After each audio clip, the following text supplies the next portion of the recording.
반갑습니다. 2주를 해외 일정을 잘 보내고 왔고요. 모든 것이 은혜고, 우리 그런 거 있죠. 생각지도 못한 뜻밖의 은혜. 제가 맨날 기도하잖아요, 그렇죠? 네, 그런데 그 뜻밖의 은혜가 얼마나 넘쳤는지 제가 시간 보내면서 눈물을 흘려서 너무 감사해서 너무 감격적이었고요. 여러분들이 그만큼 기도 많이 해주셨다는 거 개인적으로 너무 감사를 드립니다. 가서 이렇게 개인적인 용무도 있었지만은 또 제가 섬기던 교회가 또 이런 리더십이 좀 바뀌고 해서 또 인사도 드리고 겸사겸사 갔는데 또 예배도 잘 인도하고 그리고 예전에 있었던 함께 만났던 사람들 다 만나면서 사실 전 가면은 바쁩니다. 아침에 나가서 12시 밤 12시 넘어서 들어오고 놀러 간 거 아니고 신방 와달라 그래서 열심히 또 거기서 목회하다가 왔습니다. 이래만 좀 교만한 얘기지만 어쨌든 제가 나름대로 듣는 소리가 있어서 제가 사랑하고 좋아했던 교회, 제 인생의 소중한 부분을 드렸던 교회이기 때문에 그래서 이 사람들 만나면서 격려하고 또 돌아봐주고 물론 저도 더 많은 사랑을 받았죠. 특별한 은혜를 누리고 제가 왔습니다. 저는 얼굴에 선크림 같은 건 안 바르기 때문에 이렇게 얼굴이 탔더라고요. 근데 모르고 그냥 살았습니다만은 어쨌든 감사합니다. 너무 고맙고요. 그러면서 제가 받은 은혜들을 나중에 뭐 개인적으로 풀어볼 기회가 있다면 풀어보겠지만 다시 한번 목회는 이렇게 해야겠구나 하고 그런 마음들을 가지고 제가 다녀봤습니다. 감사드립니다. 입술과 행동으로 표현되는 고백이라는 제목으로 잠깐 말씀을 나누겠습니다. 세상에는 참으로 감동을 주는 아름다운 고백들이 있습니다. 그 고백에 어떤 이는 사랑에 빠지고 어떤 이는 거기에 미래를 거는 거죠. 영국의 왕 에드워드 8세는 월리스 심프슨이라는 여인에게 나는 나의 왕국보다 당신을 더 사랑합니다. 실제로 그는 그 사랑을 위해서 왕위를 포기합니다. 그는 퇴위 연설에서 나는 내가 사랑하는 여인과 결혼하지 않고서는 나에게 부과된 왕의 의무를 감당할 수 없습니다 라면서 한 여인을 사랑하는 일에 자신의 미래를 걸었습니다. 영국의 시인 존 키츠는 사랑했던 페니 브라운이라는 여인에게 보내는 그 편지에서 내가 살아가는 이유는 당신을 사랑하기 위해서이고 내 영혼의 목적은 당신을 바라보는 것입니다 라고 고백했습니다. 이 결핵에 걸려서 일찍 세상을 떠났는데 그가 남긴 편지는 그 사랑의 편지는 오늘날 많은 문학 작품에 영감을 주고 있고요. 생전에 했던 또 다른 고백이 또한 참 감동적이더라고요. 우리가 나비라서 단 3일만 살 수 있다 해도 그 3일을 당신과 함께 할 수 있다면 나는 50년의 인생보다 더 큰 기쁨을 느낄 수 있을 겁니다. 고백은 한 사람의 진실한 생각과 마음에서 출발해 상대나 여타 다른 이에게 자신의 마음과 생각을 표현하는 통로라고 할 수 있습니다. 이게 고백입니다. 예수님을 믿기 시작하면서 성도는 분명한 고백을 하게 되지요. 나는 하나님 앞에 죄인이며 나의 죄를 해결하실 분은 예수님밖에 없다는 것. 그래서 예수님이 나의 구세주 주인이 되신다는 고백입니다. 이런 고백이 없으면 사실 예수님과 나는 아무런 상관이 없어요. 그 고백, 예수님은 나의 구세주고 나의 구원자시고 나는 예수님 통해 죄를 용서받습니다. 이 고백이 성도로서 진짜와 가짜를 가르는 기준이 된다는 겁니다. 그래서 예수님은 고백을 귀히 여기십니다. 마태복음 16장에서 주님은 제자들에게 너희는 나를 누구라 하느냐 질문하신 후 이 제자들의 답을 기다리시죠. 베드로가 주는 그리스도시요 살아계신 하나님의 아들이십니다.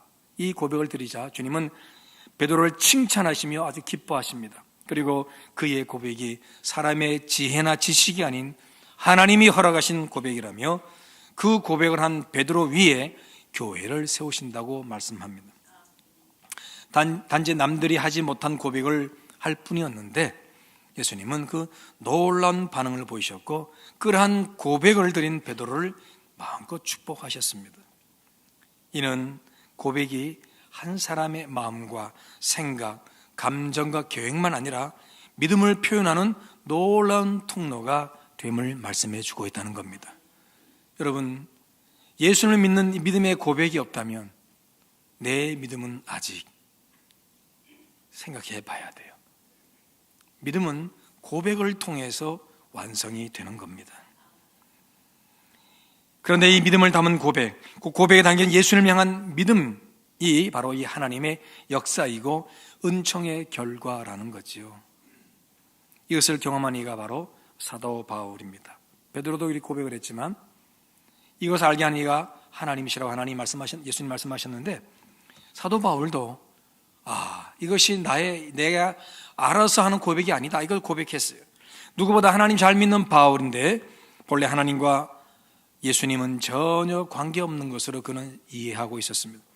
그래서 앞장서서 예수님 믿는 자들을 잡아 가두고 박해하지요. 그러나 주님이 전적으로 그를 만나 주심으로 그는 예수님 앞에 꿇어 엎드렸고 주님의 뜻대로 일평생 예수님을 전하는 복음의 사도로 헌신하게 됩니다. 자신의 이 놀라운 변화가 전적인 하나님의 은혜였고 성령의 역사였음을 깨달아서 우리가 잘 아는 대로 하나님의 영으로 말하는 자는 누구든지 예수를 저주할 자라 하지 아니하고 또 성령으로 아니하고는 누구든지 예수를 주시라 할 수 없느니라, 이렇게 고백했습니다.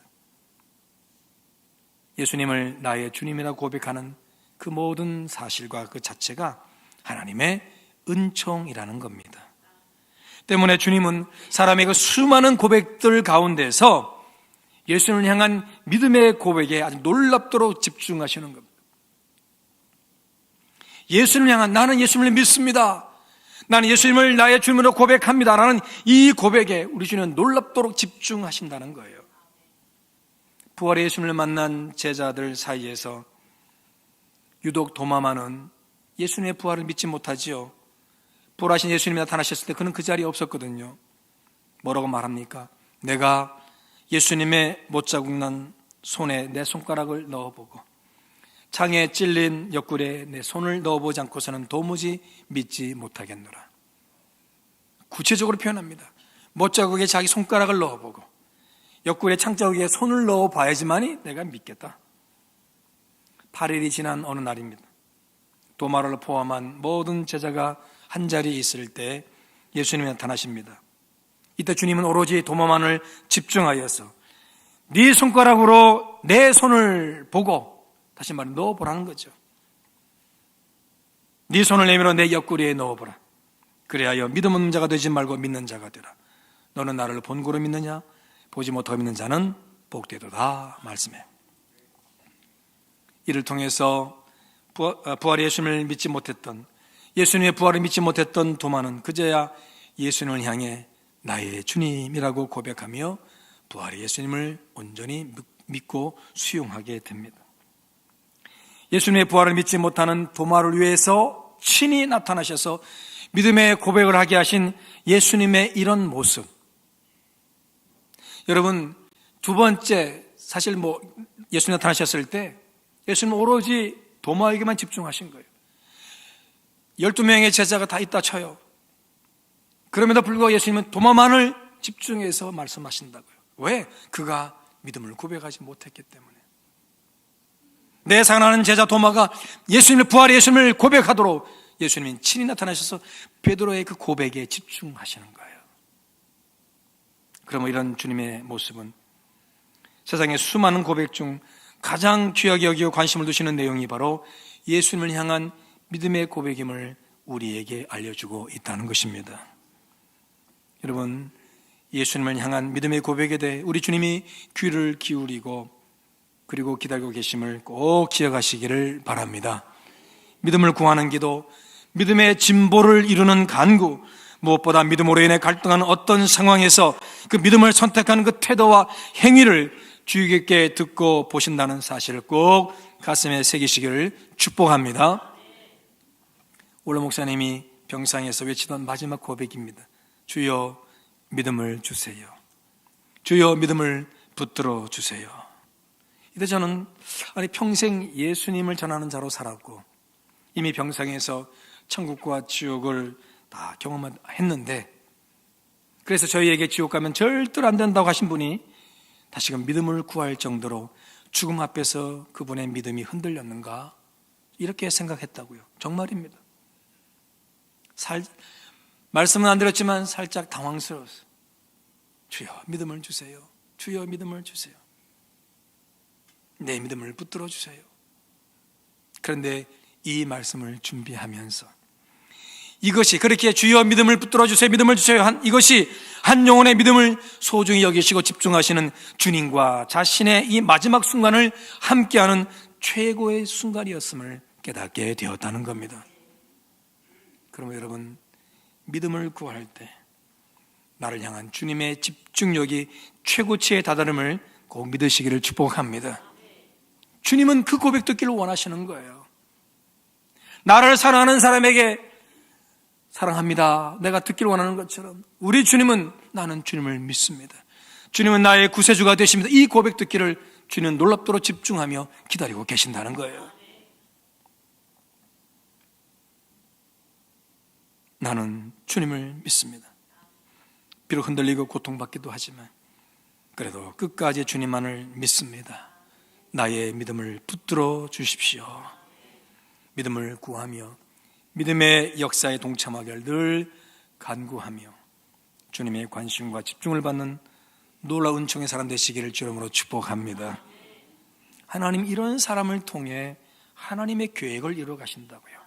능력 있고 실력 있고 학벌 좋고 뭐 등등등등 그런 어떤 힘을 가진 자, 재력, 능력, 실력 등등등 이런 사람을 통해 하나님의 계획을 이루어 가시는 것이 아니라 나는 주님을 믿습니다, 나는 주님이 나의 구세주임을 믿습니다, 이런 사람을 통해 주님이 하나님의 계획을 이루어 가신다는 거죠.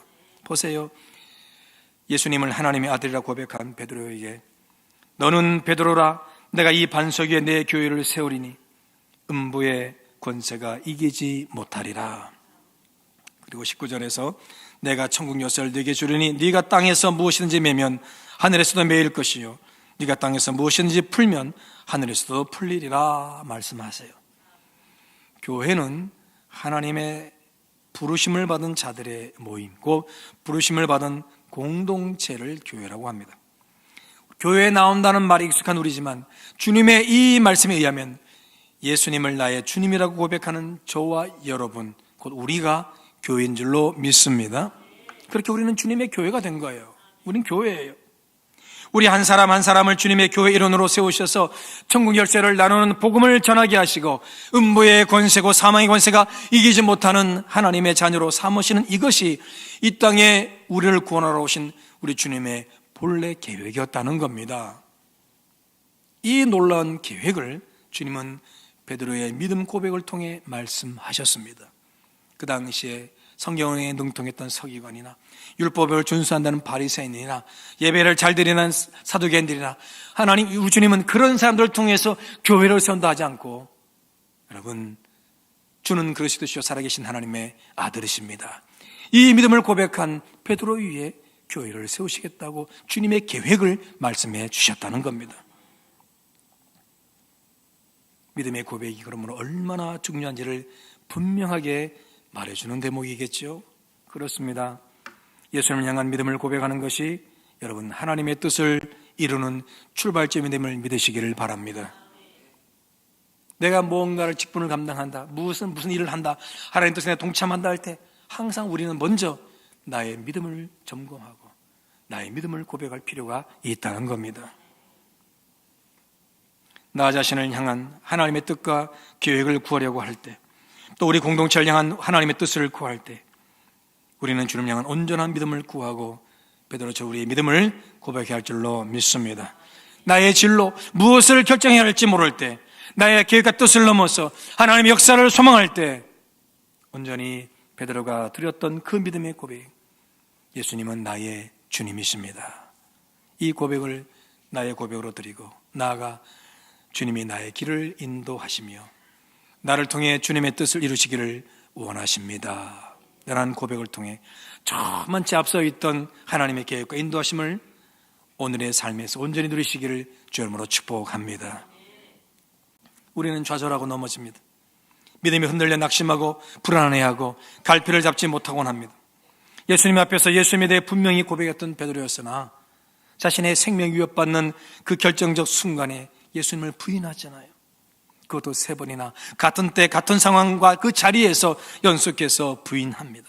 이것이 베드로의 연약한 현실이었습니다. 부활의 주님이 나타나 너에게 평강이 있을지어다 선포하시고 세상을 향해 나아가라는 사명을 주셨음에도 베드로는 다른 제자들을 이끌고 고기 잡으러 예전에 했던 그 익숙한 길을 하러 떠나버렸어요.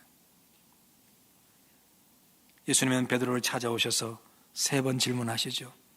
네가 나를 사랑하느냐? 네가 나를 다른 이들보다 더 사랑하느냐? 이와 같은 질문에 베드로는 예, 주님을 사랑합니다라고 고백합니다. 그때마다 주님은 내 양을 먹이라 사명을 부여하십니다. 그렇게 베드로는 예수님과의 관계 회복을 이루는 은총을 누리게 되고 주님의 계획을 이루는 일에 사용되는 사명자로 거듭나게 됩니다. 나의 믿음이 흔들릴 때 내가 주님 앞에서 어떤 자인지 그 관계가 불안하거나 믿어지지 않을 때 주님을 향한 사랑을 고백해 보십시오. 주님 사랑합니다. 사실 어색하고 힘들어도 여러분 주님을 사랑한다는 그 고백을 내 심령 깊은 곳에서 우러나오기까지 주님을 사랑합니다. 주님을 사랑합니다. 오 할렐루야, 오 할렐루야, 주님을 사랑합니다. 여러분 이 고백을 고백하고 또 고백하시기를 축복합니다. 왜? 주님이 너 나 사랑하니 물으시잖아요. 그때마다 베드로가 예, 내가 주님 사랑합니다. 그 고백을 통해 주님은 새로운 사명을 부여하며 거듭나게 하시지 않습니까? 회복시켜 주시고요. 그러므로 우리 역시 주님 사랑합니다. 말하지 않고 내 주님 사랑합니다. 부족하지만 내 주님 사랑합니다. 여전히 헤매고 부족하지만 헤매고 방황하고 연약하고 부족하고 아무것도 하나님 마음에 합당한 것이 없어도 그럼에도 주님 나 사랑합니다. 이 고백을 통해 주님은 나를 붙드시고 회복시켜서 더욱 단단한 믿음으로 충만케 하실 줄로 믿습니다. 그리고 나를 통해 이루시려는 그 하나님의 계획과 뜻을 알게 하시고 감당하게 하십니다. 무시로 주님을 사랑합니다. 이 고백 또한 주님을 믿습니다 라는 고백과 더불어 우리 일상의 고백이 되기를 주 이름으로 축복합니다. 여러분 진짜로 그냥 길을 가면 주님 사랑합니다. 무심결에도 하십시오. 네, 주님을 믿습니다. 주님을 사랑합니다. 고백에 집중하시는 주님의 역사가 임할 줄로 믿습니다. 주님이 우리의 믿음과 사랑의 고백을 소중히 여기시는 이유는 그것을 주님 우리에게서 듣기 원하시는, 바라시는, 기대하시는 고백이기 때문입니다.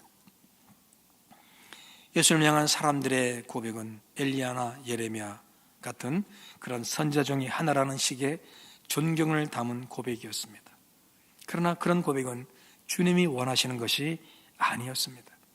오늘날도 많은 사람 중에 어떤 이는 좋은 분이다, 성자다, 또 뭐라 그러나요?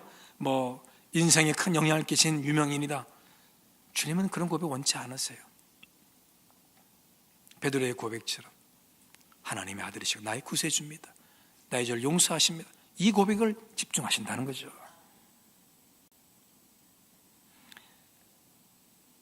그만큼 주님은 당신이 듣기 원하시는 고백에 대해 진심이시라는 거예요. 사람들이 나를 어떻게 부르지? 나의 어떤 고백을 하지? 주님이 원하시는 고백은 따로 있단 말이죠. 하나님의 아들, 나의 구세주. 이거라는 거죠. 여기 우리 주님 최고의 진심으로, 열정으로 그 고백 듣기를 원하시는 겁니다. 때문에 고백은 진실함이 담보되겠지요. 고백의 이 사전적 정의에도 사실대로 숨김없이 말하는 것이라고 되어 있어요. 성경에 나타난 최초의 고백은 아담이 하와에게 한 고백입니다. 내 뼈 중에 뼈요 살 중에 살이로다. 이 놀라운 고백을 할 때 아담과 하와는 아무것도 가리지 않은 벌거벗은 상태, 곧 솔직한 상태였어요. 그래서 그 어떤 부끄러움이 이 둘 사이에 존재하지 않아요. 아담의 고백은 하와를 향한 자신의 감정과 상대를 있는 그대로 수용하는, 자신과 동일시하는 그러한 솔직한 고백이었어요.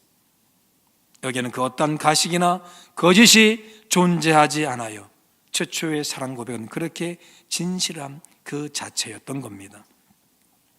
본문에서 예수님은 세상을 떠나 하나님 아버지께로 돌아가실 때가 이런 줄 아십니다. 그래서 자기 사람들을 끝까지 사랑하십니다. 그러나 예수님은 제자들에게 내가 너희를 사랑해 이렇게 대놓고 말씀하지 않으세요. 다른 말 오늘 본문 3, 4절에서 내가 너희를 사랑한 것 같이 저처럼 너희도 서로 사랑하라. 이 말씀 이전에는 제자들을 향해서 직접적으로 내가 너희를 사랑해 라고 말씀하신 적이 없다고요. 찾아보니 그래요. 제자들에게 내가 너희를 사랑해 라는 말을 하신 적이 없더라고요. 오늘 이 3, 4절 말씀 이후부터 제자들을 향해 사랑이라는 말씀을 자주 하시더라고요. 그런데 본문 1절에서 예수님은 끝까지 사랑하셨다고 말씀하지요. 사랑한다고 말씀하신 적이 없는데도 끝까지 사랑하셨다고 말하는 것은 예수님이 다른 방식으로 사랑을 표현하셨음을 말해줍니다. 그것은 곧 행동으로 사랑을 고백하는 거지요.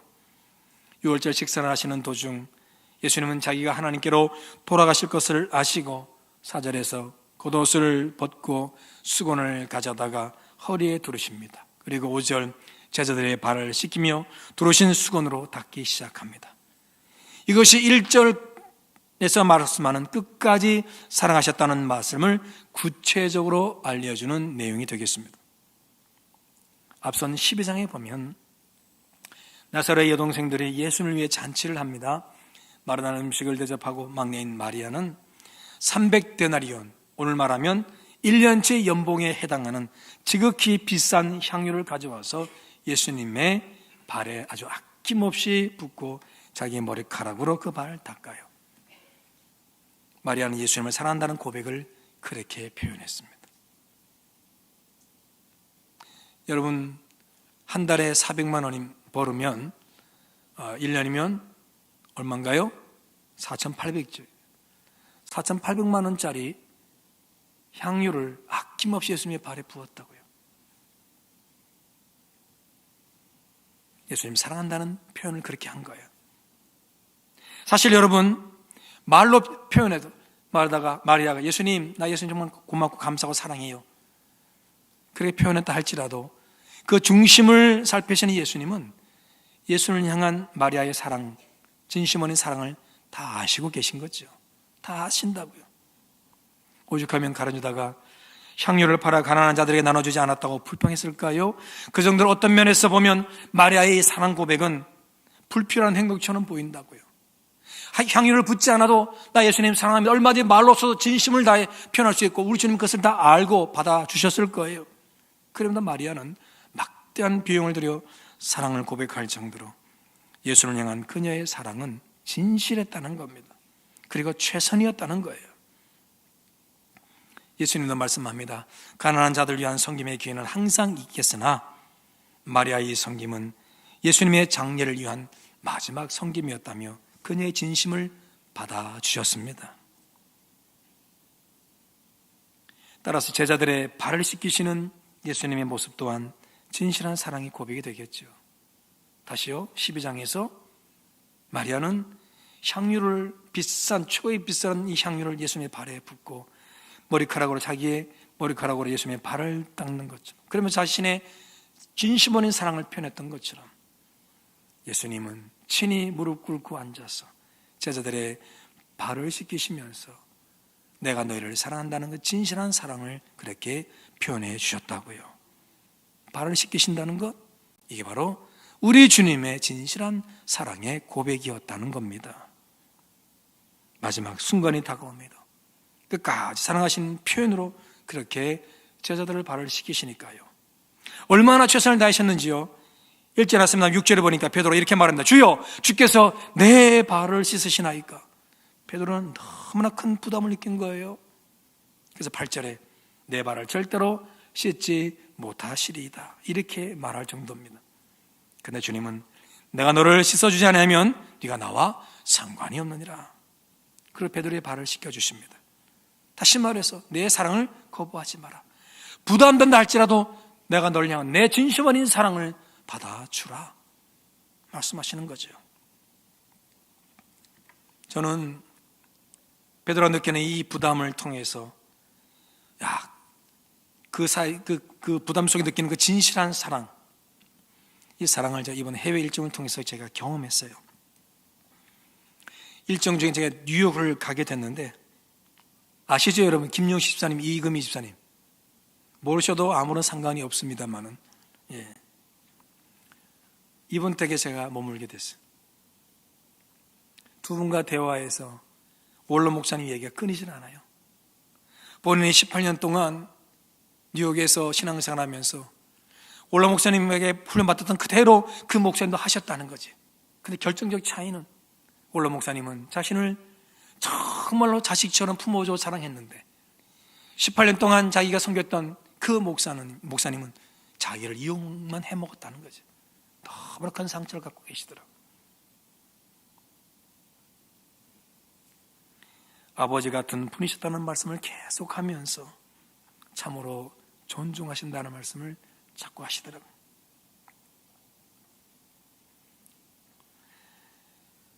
그리고는 말로만 하지 않고 그 표현을 여러분 우리 가족을 향해서 행동으로 다 쏟아붓더라고. 얼마나 최선을 다하시는지. 제가 그분들에서 뭘 했을까요? 하나부터 열까지 너무나 세심하게 살펴주시고 대하시는데, 그때 저는 돌아가신 원로 목사님의 덕을 이렇게 내가 보는구나, 돌아가셔서 이런 사랑을 베푸시는구나. 물론 전적인 하나님의 은혜였지만은 제가 그런 생각을 하지 않을 수가 없어요. 제가 원로 목사님 통해서 뭔가를 받은 게 별로 없어. 힘드냐? 야, 내가 뭐 사줄까? 한 번도 그런 말씀하신 적이 없어. 그런데 이번 뉴욕 가서 제가 원로 목사님이 얘기하시는 그 두 분 집사님을 통해서 전혀 생각지도 못한 엄청난 여러분 사랑을 제가 받았단 말이죠. 헤어지기 전에 가정 예배를 제가 인도하면서 너무나 감사해서 축복 기도하는 가운데 감격의 눈물을 쏟지 않을 수가 없었어요. 왜? 이분들이 베푸신 그 사랑, 원로 목사님을 추모하면서 저희 가족이 베푸는 그 사랑이 너무나 진실했기 때문에, 최선을 다하는 사랑이었기 때문에 제가 할 수 있는 것은 식사 때마다 축복 기도하는 거 외에는 없어요. 본인들 두 사람만이 아니라 본인들의 자녀들 다 동원해서라도 저희들 그렇게 아껴주시고 사랑으로 섬겨주시더라고. 너무 내가 감동을 받았어요. 진짜 사랑이구나. 진짜 인간적으로 보면 여러분, 나한테 뭘 기대해서 이렇게 하실까? 아무리 제가 답을 찾아봐도 답이 없어. 내가 이분들 해줄 수 있는 게 아무것도 없어. 말로만 하지 않고 하나부터 열까지 세심해서 섬기는 그 모든 내용들이 그냥 사랑이었어요. 너무 부담을 느낄 정도로 큰 사랑이었어요. 제자들의 발을 씻기시는 예수님의 행동 또한 여러분 참된 사랑의 고백이었어요. 그래서 여러분 가룟 유다의 발까지 씻겨주시잖아요. 분명히 이 절에서 마귀가 벌써 가룟 유다의 마음에 예수님을 팔려는 생각을 넣었더라. 그리고 11절에서 이는 자기를 팔 자가 누구인지 아심이라. 그러면서 주님은 가룟 유다마저 최선을 다해 씻어주시잖아요. 끝까지 최선을 다하는 사랑, 그 사랑을 그렇게 행동으로 보여주셨습니다. 상대에게 내가 그의 첫사랑이를 바라는 고백과 내가 그의 마지막 사랑이를 바라는 고백 중 어느 쪽이 더 간절하고 깊은 사랑의 마음일까 생각해 봅니다. 여러분 어떤 걸까요? 내가 저 사람의 첫 번째 사랑이기를 나는 바래, 이거하고 내가 저 사람의 마지막 사랑이기를 바래, 어느 것이 더 간절하고 깊은 사랑의 표현일 것 같아요? 내가 저 사람의 첫 번째 사랑이기를 바래. 여기에는 좀 욕심도 담겨 있는 것 같아. 그러나 내가 저 사람의 마지막 사랑이길 바래. 진짜 내가 사랑하는 것 같아. 마지막까지 지키는 사랑, 끝을 함께하는 사랑이 더 간절하고 진실한 고백이 아닐까 싶습니다. 주님의 끝까지 사랑이 최선을 다해 행동으로 보여주신 진실한 사랑의 고백이었기 때문에 여러분, 세상 끝날까지 너희와 항상 함께 있으리라, 우리와 끝까지 함께 하신다는 주님의 말씀 또한 우리를 향한 주님의 참되신 사랑의 고백인 줄로 믿습니다. 약속입니다마는 이 또한 우리를 향한, 나를 향한, 저 여러분을 향한 우리 주님의 사랑의 고백이었다는 사실입니다. 우리는 주님을 믿습니다. 사랑합니다. 자주 고백합니다. 이 고백이 허공으로 사라지지 않기를 소망합니다. 그래서 주님을 향한 진실한 믿음과 사랑의 고백이 되도록 행동하는 고백도 필요합니다. 마리아가 1년치 연봉에 해당하는 향유를 아낌없이 예수님의 발에 부었으나 예수님은 칭찬하시잖아요. 야, 너 어려운데 이 엄청난 것을 왜 나한테 주었냐라고 우리 주님은 아무런 부담 느끼지 않으셨다고요. 가르쳐다가 아니 저 비싼 거를 다 써 허비에 차라리 팔아서 가난한 자한테 주지 라면서 부담을 느낄 정도였으나 우리 주님은 마리아의 1년치 연봉에 해당하는 비싼 향유를 부음에도 우리 주님은 절대로 부담 느끼지 않으셨다고요. 근데요, 베드로는요 어때요? 자기의 발을 씻기시는 주님의 그 사랑에 부담을 느꼈단 말이죠. 그러나 주님은 그럼에도 그 사랑을 받아야 한다고 말씀하십니다. 그래서 여러분, 우리가 이런 고백을 한번 해보면 좋겠습니다. 한번 읽어볼까요? 시작. 우리가 진실한 사랑의 고백, 행동으로 드러내는 사랑의 고백에 주님은 절대로 부담 느끼지 않으십니다. 대신 우리가 부담을 느낄 정도의 큰 사랑을 끝까지 보여주십니다. 그래서 우리가 하나님의 사랑을 받고 있다고 고백할 정도가 되도록 하십니다. 아멘. 내가 주님 사랑합니다, 나는 할 만큼 했습니다라고 말할 수 있을 정도가 우리 끝까지 아무리 사랑해도 안 된다는 거죠. 우리 주님은 절대로 우리가 드리는 행동으로 표현하는 사랑이든 입술의 고백이든 어떤 사랑의 표현이든 주님은 절대로 부담 느끼지 않으신다고요. 오히려 우리가 주님을 받는 그 사랑에 부담을 느낄 정도로 엄청난 사랑으로 우리에게 다가오시는 거지요.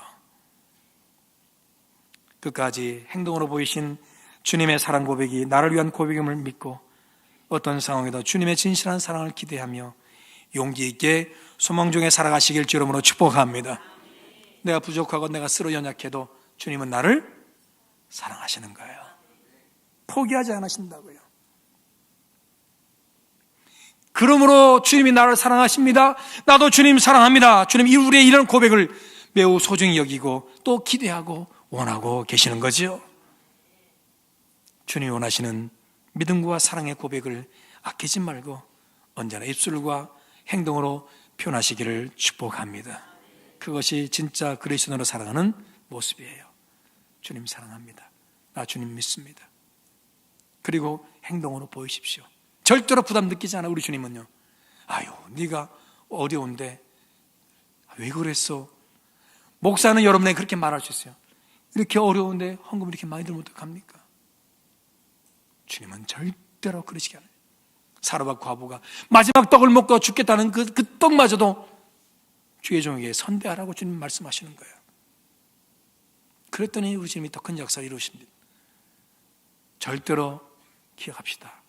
우리가 드리는 어떤 사랑의 표현에도 우리 주님은 절대로 부담 느끼지 않고 기쁨으로 감사함으로 받으신다는 거죠. 주님 원하시는 믿음과 사랑과 고백은 아끼지 말고 다시요, 언제나 입술과 행동으로 표현하시기를 축복합니다. 입술과 행동으로 표현되는 고백을 통해 하나님의 뜻과 계획을 이루는 삶, 하나님의 놀라운 은총을 누리는 삶을 오늘도 내일도 누리며 살아가시길 주님으로 축복합니다. 그리고 주님 말씀처럼 서로 사랑하라, 말로만 아니라 행동으로 입술로 다 표현되기를 주름으로 축복합니다. 기도하겠습니다. 오늘 말씀 생각하면서 우리 기도하시겠고요. 참으로 우리 주님은 우리 믿음의 고백, 사랑의 고백을 기대하시잖아요. 그러므로 매 순간순간 내 삶이 힘들고